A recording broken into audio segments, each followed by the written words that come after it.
We usually think of a virus as an infectious agent that we catch. It causes a short-term illness like a cold, and then we recover from it. But some viruses stay in the body after we've been exposed to them, and some of them can go on to cause chronic diseases, even some types of cancer. One example of a virus that hangs around long after its debut is the chickenpox virus. After the first infection, this virus enters a dormant stage, sleeping in the nervous system for life. In healthy younger adults, it usually is kept dormant by the immune system, but as we age, our immune system gets weaker, and the virus is more likely to reactivate, causing a different disease, a painful condition called shingles. Because of this, many countries have rolled out programs to vaccinate older adults against shingles.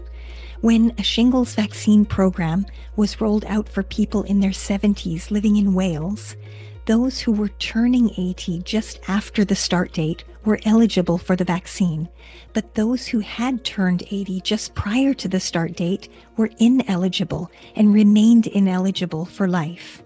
This presented a fascinating natural experiment because these two groups of people were ideal comparison groups, given that they were likely similar to each other in all ways except for the fact that their birthdays happened to fall on either side of a random date.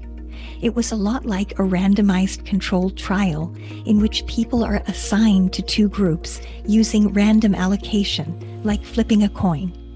That results in two very similar comparison groups because all that's different about them is whether the coin happened to fall on heads or tails.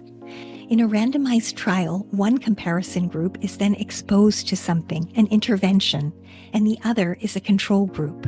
In Wales, the intervention was being eligible for the shingles vaccine, and 7 years later, a striking difference had emerged. The group who could get vaccinated was much less likely to have been diagnosed with dementia. The shingles vaccine appeared to be protecting them.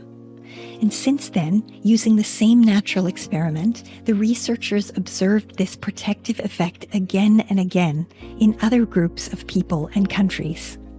Now, the research team is eager to do a clinical trial to definitively test if the shingles vaccine is protective against dementia.